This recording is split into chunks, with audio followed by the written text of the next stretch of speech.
NDA लगातार अपने पत्ते बिछाने पे लगी हुई है और इसी बीच अब जेडीयू ने अपने उम्मीदवारों की दूसरी सूची जारी कर दी है। इस मामले में ज्यादा अपडेट के साथ मेरे सहयोगी हर्ष भारद्वाज जी मौजूद है। सर, जेडीयू की दूसरी सूची आज जारी हो चुकी है।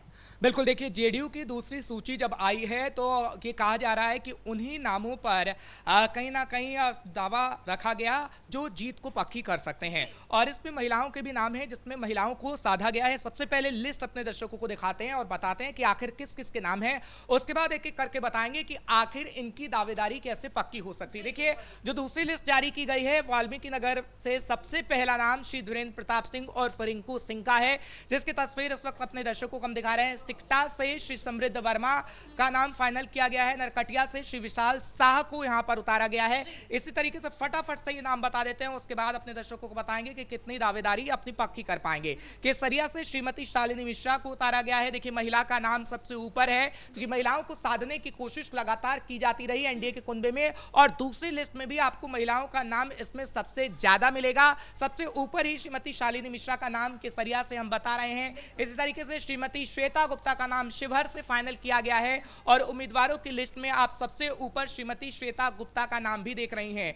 महिलाओं के इसमें सबसे ज्यादा नाम है, लेकिन कुछ और नाम भी बताते हैं। सुरसंड से श्री नागेंद्र राउत का नाम फाइनल किया गया है। इसी तरीके से अरुण सैदपुर से श्री पंकज मिश्रा को उतारा गया है। हरलाखी से श्री सुधांशु शेखर को उतारा गया है। बाबू बरही से श्रीमती मीना कामत को उतारा गया है। श्रीमती मीना कामत की दावेदारी इसलिए पक्की होगी क्योंकि श्रीमती मीना कामत जमीनी कार्यकर्ता है, जमीन पर काम करती रही हैं और इसलिए उन्हें मैदान में उतारा गया है कि वो जीत को अपनी पक्की कर पाए। हालांकि हमने देखा है कि किस तरीके से उनका काम रहा है और उनके काम को लोगों ने काफी सराहा है जमीनी स्तर पर, इसलिए श्रीमती मीना कामत हो या श्रीमती शीला मंडल हो, उनको मैदान में उतारा गया। लगातार महिलाओं के नाम सामने आ रहे हैं इस नई सूची में। देखिए, कहीं ना कहीं नीतीश कुमार को यह पता है कि 2020 के अंदर किस तरीके से नीतीश को सबसे ज्यादा महिलाओं ने वोट देने का काम किया था और इसलिए जेडीयू की लिस्ट में आपको सबसे ज्यादा महिलाओं के नाम ही नजर आएंगे, जो कि इस वक्त हम बता भी रहे हैं क्योंकि फुल परहास से भी श्रीमती शीला मंडल को उतारा गया है। हालांकि कुछ और नाम है, उसका भी जिक्र फटाफट से करते हैं। लोकहास की बात करते हैं तो श्री सतीश शाह है। निर्मली से श्री अनिरुद्ध प्रसाद यादव हैं और पिपरा से श्री राम विलास कामत हैं। सुपौल से श्री विजेंद्र प्रसाद यादव हैं। त्रिवेणीगंज से श्रीमती सोनम रानी सरदार, इनका भी जिक्र करेंगे क्योंकि त्रिवेणीगंज से कहा जा रहा था किसी पुरुष को उतारा जाएगा, लेकिन महिला को उतारा गया और यहां पर वो अपनी जीत को वाकई पक्की कर पाएंगी। जिस तरीके से हमने बताया कि महिलाओं को ज्यादा दूसरी लिस्ट में तवज्जो दी गई है, हालांकि इससे पहले भी महिलाओं को पहली लिस्ट में तवज्जो दी गई थी। रानीगंज का जिक्र करते हैं तो श्री अचमित ऋषिदेव हैं। अररिया से जिक्र करते हैं तो श्रीमती शगुफ्ता अजीम का नाम भी सामने आया, यानी एक और महिला का नाम सामने आया है। अररिया से जनाब मंजर आलम हैं, जो कि हाट से श्री गोपाल अग्रवाल हैं। अमोर की बात करते हैं तो श्री सबा जफर है। ठाकुरगंज से श्री गोपाल अग्रवाल का नाम सामने आया है। और रुपौली का जिक्र करते हैं तो श्री कालाधार मंडल। दमदाहा से जिक्र करते हैं तो श्रीमती लेशी देवी, एक बार फिर एक महिला को उतारा गया।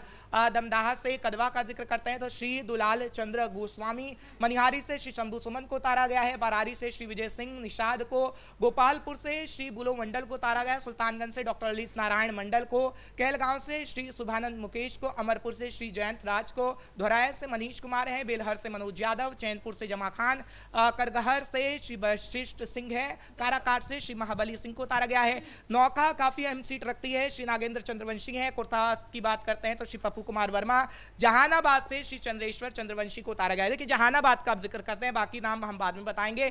जहानाबाद में हम देख रहे हैं कि आरजेडी का लगातार विरोध हो रहा है। जहानाबाद में किस तरीके से जब तेजस्वी यादव ने अपनी यात्रा की शुरुआत की थी, जब राहुल गांधी यात्रा कर गए थे और जो जिले रह गए थे, तो जहानाबाद में तेजस्वी यादव का विरोध हुआ था खुलकर और तेजस्वी के कार्यकर्ताओं ने विरोध किया कि जमीनी स्तर पर उनके विधायक काम नहीं करते हैं और ये कहा गया काले झंडे तक दिखाए गए हैं। तो ये जो उम्मीदवारों को उतारा गया है चंद्रेश्वर चंद्रवंशी, कितने महत्वपूर्ण रहेंगे वहां पर? अपनी दावेदारी पक्की कर चुके हैं, पहले ही हम रिजल्ट बता दे रहे हैं, लेकिन हम भविष्यवाणी नहीं करते हैं। तस्वीरों के आधार पर ही कयास जो लगते हैं उसके आधार पर अपने दर्शकों को खबर बताते हैं और अपनी जीत की पक्की कर पाएंगे। हालांकि घोसी से श्री ऋतुराज कुमार को उतारा गया। नबीनगर से श्री चेतन आनंद। रफीगंज से श्री प्रमोद कुमार सिंह को। बेलागंज से श्रीमती मनोरमा देवी। अब देखिए, बैक टू बैक महिलाओं के नाम है। बेलागंज से श्रीमती मनोरमा देवी का नाम बताया हमने। हैं नवादा से श्रीमती विभा देवी का नाम आजकल कुछ ज्यादा ही चर्चाओं में है, सुर्खियों में बना हुआ है। देखिए, प्रधानमंत्री नरेंद्र मोदी जब पहुंचे बिहार के अंदर तो विभा देवी वहां पर नजर आई और विभा देवी का टिकट कहीं ना कहीं लगभग फाइनल होना था और विभा देवी ने अभी 2 दिन पहले ही जेडीयू में वो शामिल हुई हैं, जेडीयू की सदस्यता ली और अभी उन्हें टिकट मिल गया है। और ये कहा जा रहा है कि विभा देवी काफी मजबूत हैं क्योंकि उनके पति राजवल्लभ यादव हालांकि केस में जेल के अंदर थे। जब वो रिहा हुए तो उनकी तरफ से ये कहा गया कि आरजेडी की तरफ से हमें कोई मदद नहीं की गई और विभा देवी ने प्रेस कॉन्फ्रेंस में कई आरोप भी लगाए थे कि कैसे आरजेडी में जिसके जेब में करोड़ों रुपया होता है उसी को टिकट देने का काम किया जाता है और आरजेडी जमीनी कार्यकर्ताओं को नहीं समझती है और जमीनी कार्यकर्ता अगर विभा देवी है तो जेडीयू ने उन्हें समझा है और नवादा से विभा देवी ने कहीं ना कहीं अपनी जीत को पक्की करने का वो काम कर सकती हैं। और नवादा से राजवल्लभ यादव जो उनके पति हैं उनकी अच्छी खासी पैठ है, विभा देवी की भी अच्छी खासी पैठ है और विभा देवी कहीं ना कहीं अपनी सीट को जीतने में कामयाब हासिल होंगी, ये दावे के साथ हम कह सकते हैं क्योंकि विभा देवी पहले भी कई बार ये सीट जीत चुकी हैं और अब जेडीयू के खाते से उन्हें यहां पर उतारा गया है। इसी तरीके से झाझा का जिक्र करते हैं तो श्री दामोदर रावत, चकाई से जिक्र करते हैं तो श्री सुमित कुमार सिंह हैं। जी, आपने सभी नाम बताए लेकिन इस लिस्ट में हमें देखने को मिला कि कितनी महिला उम्मीदवारों के नाम इस लिस्ट में है क्योंकि लगातार हमने देखा एक के बाद एक महिला उम्मीदवारों का नाम सामने आ रहा है। देखिए, महिलाओं के लिए जितना काम नीतीश कुमार लगातार करते रहे हैं तो महिला इस बात को समझती है और नीतीश कुमार को पता है कि महिलाएं ही नीतीश कुमार को जिताने का काम करेंगी और महिलाओं का जो दावेदारी था वो इसलिए पक्का हो रहा था क्योंकि पिछली बार ये कहा जा रहा था कि महिलाओं को ज़्यादा सीटें दी गई इसलिए नीतीश कुमार एक बार फिर से सीएम बन पाए थे और अब महिलाओं को ज़्यादा सीटें आरजेडी ने नहीं दी थी इसलिए तेजस्वी सीएम बनते बनते रह गए थे।